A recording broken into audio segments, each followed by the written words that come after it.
Good morning, good morning. These are the welders who are here to start with the demolition exercise. The one up there is doing it manually while they were waiting for those who are to use the electrical gadget. So he's busily doing it manually. So this is a view of the room. They are yet to start. They are putting things in place. So let's start.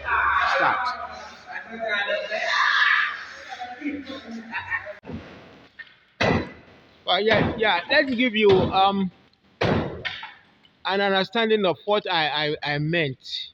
You see, by using this pointer, this is the new wall. This is the new wall, and this is the old wall. You see the separation? There is a gap between the new one and the old one. So as they demolish this old one, it has no effect on the new one. So as they hit the hammer, I don't think it will have any effect on the new one. You can also see it.